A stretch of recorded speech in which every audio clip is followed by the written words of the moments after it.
बहुत पहले एक फिल्म आई थी गैंग्स ऑफ वासेपुर, नवाजुद्दीन सिद्दीकी, बेहतरीन स्क्रिप्ट थी इसकी, ज़ीशान कादरी ने कहानी लिखी थी जो आजकल बिग बॉस में है। और मुझे लगा था, खुद ज़ीशान कादरी ने कहा था कि वो कुछ ही दिन के बाद बाहर आ जाएंगे क्योंकि एक शादी में जाने की बात हो रही थी, बट वो लंबे टिक गए और अब तो मैं चाहता हूँ कि फिर वो जीत कर ही बाहर आए। तो यही ज़ीशान कादरी की वो फिल्म थी गैंग्स ऑफ वासेपुर। उसमें एक डायलॉग था बड़ा मशहूर कि बाप का, दादा का, चाचा का, सबका बदला लेगा तेरा फैजल। तो बाप दादा का बदला बेटा ले, ये कुछ बात समझ से परे की चीज़ है। अब वो तो फिल्म थी, फिल्म में डायलॉग होते हैं ताकि लोग तालियां पीटे, लेकिन असली जिंदगी में फिल्म और फिल्मी डायलॉग का कोई मतलब हो या मकसद हो, ये बात समझ में नहीं आती। आज की कहानी एक ऐसे बाप की कहानी है जिसने अपने बेटे को कातिल बना दिया। आमतौर पर कहते हैं कि माँ बाप एक बच्चे के लिए सबसे बेस्ट टीचर होते हैं, सबसे बेस्ट गुरु होते हैं, क्योंकि बच्चा जो कुछ सीखता है, चाहे वो चलना हो, पहली बार बोलना हो, पहली बार हंसना रोना हो, वो सब माँ बाप की आगोश में और गोद में और घरों में ही होता है। तो माँ बाप से बेहतर कोई गुरु या टीचर या उस्ताद हो नहीं सकता। लेकिन अगर कोई माँ बाप या बाप अपने ही बच्चे को, अपने ही बेटे को एक कातिल के तौर पर ट्रेनिंग दे, तैयार करे, पूरे 9 साल तक इंतजार करे कि उसका बेटा बड़ा हो और फिर उसके हाथों से वो अपना बदला पूरा करे, अपने बेटे के हाथों से कत्ल कराए। और कमाल का शातिरपना ये कि वो बाप दिन भी गिन रहा है कि उसका बेटा कब 18 साल का होगा, कब बालिग होगा, और बालिग होने से सिर्फ एक दिन पहले, 24 घंटे पहले ही उसके हाथों से कत्ल करवाना है। क्यों? क्योंकि अगर बालिग होने से एक दिन पहले उसके हाथों से कोई खून हो जाता है तो हमारे कानून के हिसाब से फिर वो जुवेनाइल कोर्ट का मामला होगा, यानी उसको बड़ों की जेल में नहीं भेजा जाएगा, नहीं बड़े जैसा मुकदमा चलेगा।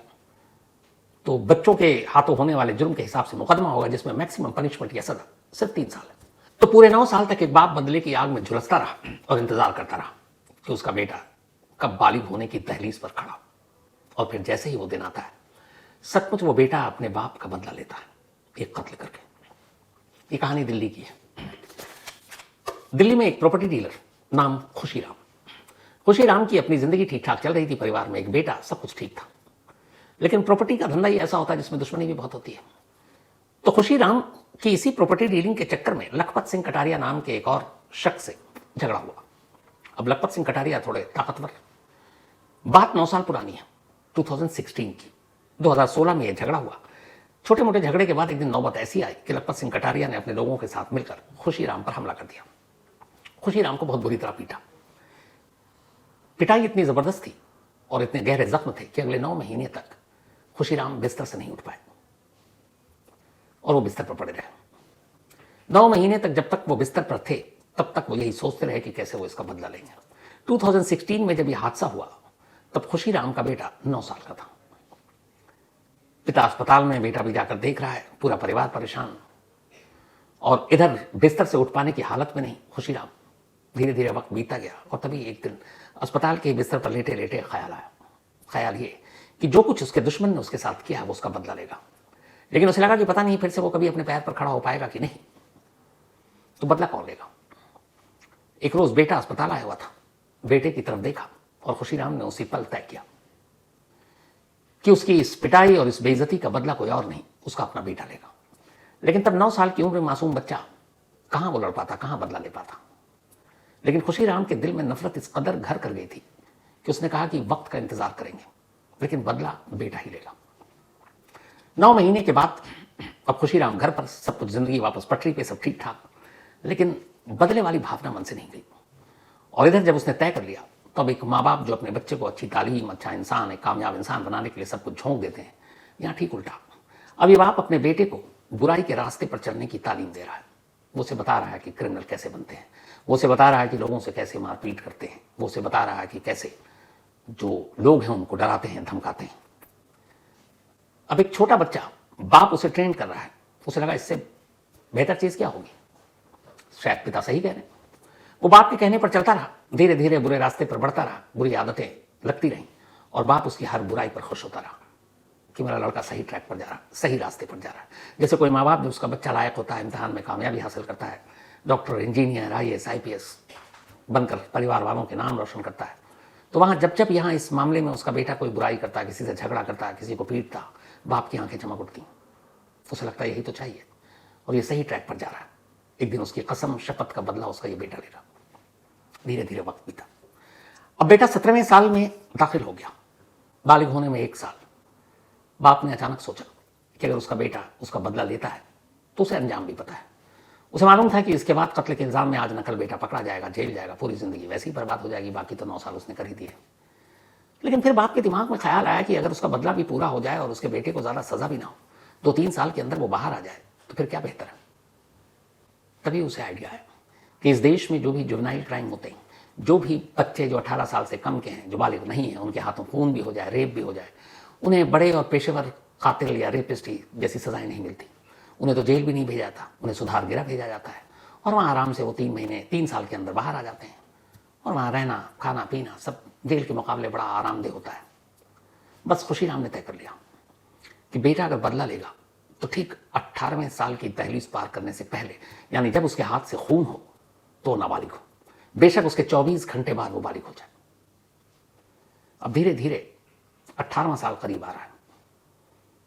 अगस्त से ही बाप ने अब साजिश रचनी शुरू कर दी। 9 साल का बदला बेटे से लेना है, बेटे के हाथ से। जिस जगह पर उसका दुश्मन यानी लखपत सिंह कटारिया रहा करता था, इत्तेफाक से वहीं खुशीराम के एक रिश्तेदार रहते थे। बेटे को सारी ट्रेनिंग दे दी, यहां तक कि कहा कि तुझे कट्टा भी खुद ही हासिल करना है, जा ढूंढ कहां मिलता है, बुरे लोगों के बीच मिलेगा। बेटा वो भी ले आया। इसके बाद अब सितंबर का महीना है। 26 सितंबर को बेटे का 18वां जन्मदिन है। बेटा 26 सितंबर को बालिग होने वाला है और 25 सितंबर की तारीख तय की बाप ने, खुशीराम ने, अपने बेटे के हाथों से कत्ल करवाने का, ताकि उसका बदला पूरा हो सके। सितंबर के पहले हफ्ते में उसने अपने बेटे को उस मोहल्ले में भेज दिया जहां लखपत सिंह कटारिया रहा करते थे और वहीं उनका एक रिश्तेदार, अब ये बच्चा लखपत सिंह कटारिया और उसके परिवार को पता ही नहीं है किसका बेटा है। अब वो आकर अपने रिश्तेदार के घर रहने लगा। रिश्तेदारों को लगा कुछ दिनों के लिए आया, मन बहल जाएगा। उन्हें पता ही नहीं था वो उस घर में इसलिए आया है क्योंकि पिता ने बताया था, जाओ और उस घर में जाने के बाद पड़ोस में रहने वाले लखपत सिंह कटारिया की रैकी कर, देख कि उसका रूटीन क्या है, सुबह कब उठता है, कब बाहर जाता है, कब घर आता है, कब कहां कहां जाता है। 15 दिन तक अगले उस बेटे ने रैकी की। 15 दिन तक रैकी करने के बाद उसे पता चला कि ये सुबह सुबह एक पार्क है, ये मालवीय नगर दिल्ली की कहानी है, वहां पर एक पार्क है और लखपत सिंह कटारिया डेली सुबह उठकर उस पार्क में मॉर्निंग वॉक के लिए जाते हैं। उसने हर तरफ रैकी कर ली। उसके बाद उसे लगा कि सबसे आइडियल जगह यही पार्क है क्योंकि वहां सुबह का वक्त होता है, लोगों की भीड़ नहीं होती, कम होते हैं और उस वक्त वो अकेला होता है, आसानी से उस पर हमला कर उसे मारा जा सकता है। 15 दिन की रैकी के बाद बेटा अब अपने बाप से मीटिंग करता है और यह तय होता है कि अब 25 सितंबर इस मौत की तारीख होगी। प्लान के तहत अब बेटा, बाप ने चूंकि पहले ही ट्रेन कर रखा था, देसी कट्टा भी ले आया। इसके बाद 25 सितंबर की सुबह इधर बाप को यह भी है कि अपना बदला पूरा होते हुए देखना है, उसे लखपत सिंह कटारिया को मरते हुए देखना है और अपने बेटे के हाथों से मरते हुए देखना, क्योंकि बदला बेटे के हाथ से दिलवाना था। 25 सितंबर की सुबह खुशीराम अपने बेटे को मोटरसाइकिल पर लेकर, बेटा ही मोटरसाइकिल चला रहा है, उस पार के करीब पहुंचता है। 15 दिन की रेकी थी, टाइमिंग बिल्कुल परफेक्ट। लखपत सिंह कटारिया आने वाले खतरे से अनजान सुबह उठते हैं और उस पार्क में मॉर्निंग वॉक के लिए पहुंच जाते हैं। दोनों बाप बेटा पार्क के बाहर मोटरसाइकिल को रोकते हैं और इसके बाद पार्क के अंदर दाखिल होते हैं। अंदर जाने के बाद सबसे पहले वो उसे डंडे और बाकी चीजों से बुरी तरह पीटते हैं, क्योंकि खुशीराम की भी पिटाई की गई थी। वो चाहता था कि गोली मारने से पहले वो भी अपने दुश्मन को डर से चीखता हुआ देखे। तो पहले उसकी अंधाधुंध पिटाई की। सुबह का वक्त, लोग थे नहीं, और जब पिटाई से मन भर गया तब फिर उसी कट्टे से लखपत सिंह कटारिया को गोली मारती। गोली मारने के बाद दोनों बाप बेटे उठी मोटरसाइकिल से वहां से निकल जाते हैं। थोड़ी देर के बाद पार्क में कुछ लोगों की नजर पड़ती है, बात पुलिस तक पहुंचती है। पुलिस अब छानबीन करती है, लेकिन किसी को कुछ पता नहीं। उधर घर वालों को भी समझ में नहीं आ रहा है, क्योंकि अगर दुश्मनी की बात की जाए तो 9 साल पुरानी दुश्मनी थी, वो भी भूल गए कि शायद खुशीराम भी भूल चुका है। अब पुलिस के सामने दिक्कत थी कातिल को ढूंढना। पुलिस ने आसपास के तमाम सीसीटीवी कैमरों को खंगालना शुरू किया। 650 से ज्यादा सीसीटीवी कैमरों को खंगाला गया। उन्हीं कैमरों में वो मोटरसाइकिल भी नजर आई। मोटरसाइकिल के जरिए पता चला कि ये खुशीराम से जाकर इसका कनेक्शन जुड़ता है। खुशीराम के मोबाइल पर कॉल किया गया, वो स्विच ऑफ। पुलिस को और शक हुआ। इस दौरान बाप बेटे में यह तय हुआ था कि इस कत्ल के बाद दोनों दिल्ली के बाहर अलग अलग जाएंगे। सबसे पहले खैर पुलिस मोबाइल के जरिए और फिर परिवार वालों से बातचीत कर उस नाबालिग बेटे तक पहुंचती है, उसे उठाकर लाती है। बेटे की गिरफ्तारी की खबर खुशीराम को मिलती है। इसके बाद खुशीराम भी पुलिस के हत्थे चढ़ जाता है। अब दोनों को गिरफ्तार कर लाया जाता है। इसके बाद उन दोनों से पूछताछ की जाती है, और जब पूछताछ की जाती है तब ये बदले की वो कहानी पुलिस वालों को सुनने की मिलती है कि पुलिस वाले बाप का ही चेहरा देखते रह गए कि एक ऐसा बाप है जिसने अपने अंधे बदले की आग में अपने बच्चे को झोंक दिया। 9 साल की उम्र क्या होती है, उस वक्त बच्चे के दिमाग में जितनी आप अच्छी बातें डालें उतनी अच्छी चीजें सीखेगा, बुरी बातें डालेंगे उससे खतरनाक और कुछ नहीं होगा। अपने बदले के लिए एक बाप ने अपने बेटे का भविष्य बर्बाद कर दिया। बेशक माइनर था जब उसने कत्ल किया, सिर्फ 24 घंटे का, लेकिन 3 साल बाद अगर माइनर के हिसाब से उस पर मुकदमा चला और 3 साल से ज़्यादा वो फिर बाल सुधार गृह में रहेगा नहीं, वापस आएगा, तब 18-3-21 का होगा। लेकिन क्या ये इंसिडेंट बाकी की तमाम उम्र उसे जीने देंगे, या उसके रिश्तेदार, उसके दोस्त, उसके पड़ोसी उसके साथ अब उसी तरह का बर्ताव करेंगे जो 25 सितंबर से पहले कर रहे थे? शायद नहीं।